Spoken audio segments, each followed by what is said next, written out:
Thank you very much, Rashid. In fact, he has taken the nuts and bolts of the Toastmaster, DMOD, and speakers and audience. All the things he has explained in a very nice and effective way. How an ideal meeting should proceed. Now, we have as I have told, that we have lined up a good program, a very interesting and exciting, fascinating program.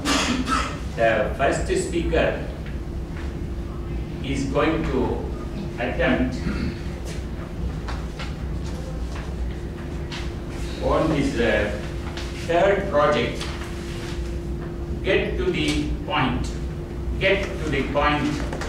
And before getting to the point, let us hear from the evaluator. The evaluator is an excellent Toastmaster. I used to call him as Professor because whenever he comes here on the stage, he tries to teach all the people, right, like that, the Professor. So I will call Professor Thomas Abraham.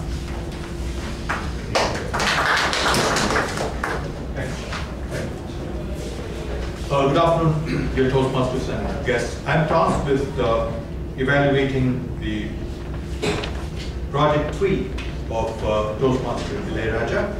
The objectives are: select a speech topic and determine its general purpose and specific purpose. 2. Organize a speech in a manner that best achieves these objectives. 3. Ensure the beginning, the body, and the conclusion reinforce the purpose. 4. Project sincerity and conviction and control any nervousness you may have. Lastly, strive not to use notes. Timer, the timing is 5 to 7 minutes. Thank you. Thank you, Toastmaster Thomas Abraham. Now, ladies and gentlemen, the first speaker, get to the point, project number 3, is a young, energetic, and enthusiastic speaker of the Medley. Very handsome and very strong speaker. So let's all put our hands together to invite Toastmaster Elayraja Nagaraj.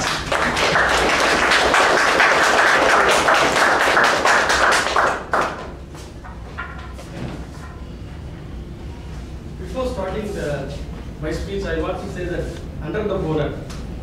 Under the bonnet is engine. Engine means Elayraja. Because I am doing engine design, engine demo.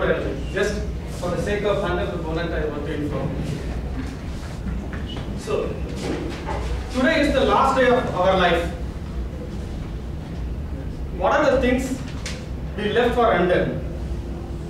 Many of us think about their future, children's futures, and some of us think about parents, and few of us think about the business, relatives, etc. Dear Toastmaster and respected guests, good afternoon. Good afternoon. I remember that was the December 25th, 2004. There was a unknown number called me. The ringing, phone was ringing. I picked the phone. I picked the phone. Other end, my mother was speaking to me. She said, Raja, sea is coming inside. See, water is coming inside. We are evacuated from hometown, Nagapattinam. Our uncle is accommodated us. Now we are in Kumbakonam. With fear. I was not understanding what she was telling. I switched on the TV. Understand, there was a tsunami hit my hometown, Nagapattinam. And then I didn't understand. My father was still there in Nagapattinam. Suddenly, I picked my phone and called my father. Ring was going on. There was no response. I continued to try. Still ring was going on. Finally, my father picked up the mobile and answered me. What happened? Why you are ringing me frequently? I told there is a tsunami. What tsunami? I didn't know. There is a water coming from sea. Please evacuate from Nagapattinam. I told to my father. He laughed at me. He told, it is my legacy to do the poor, service for the poor. It is my legacy to the service for the poor. Few months back, I was at supermarket. One old man rushed to the lady and looked at the lady with a lot of sympathy. The old man said, "Madam, it should not happen to you, madam. It should not happen to you, madam." I was curiously watching because myself and the lady daughter, both we will meet each other in the morning every day, roadside to catch respective bus. I didn't see the girl regularly.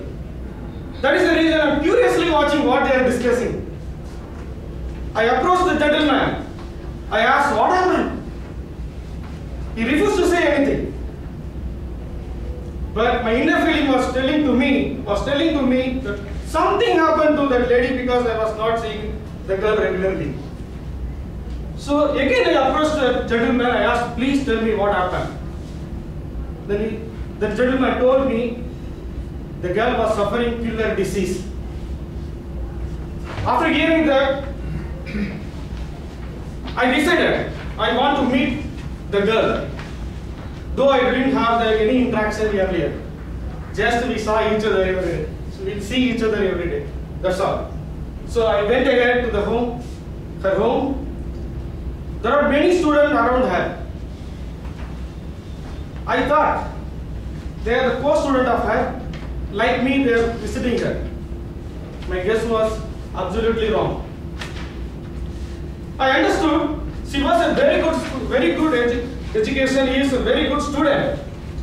He got a double promotion from 8th standard to 10th standard. And she was empowering the poor children's knowledge.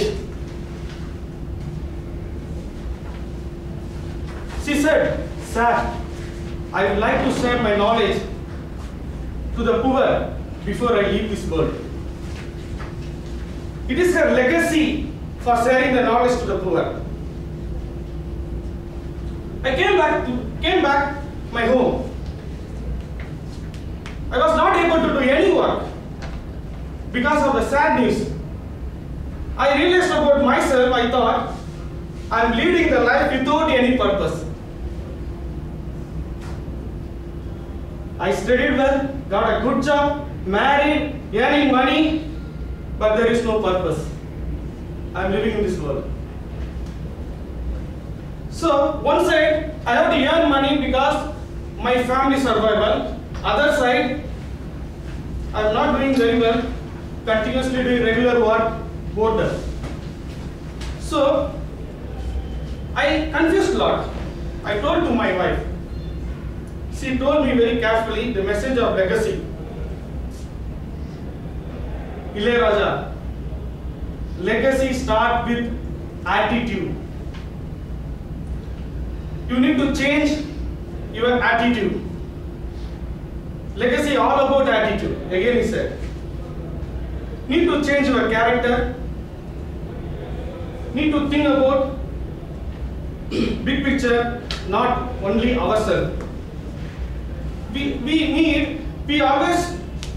always bother about getting a good school admission for our children because we are worried about our children's education, but we never worried about the environment where they are going to live in.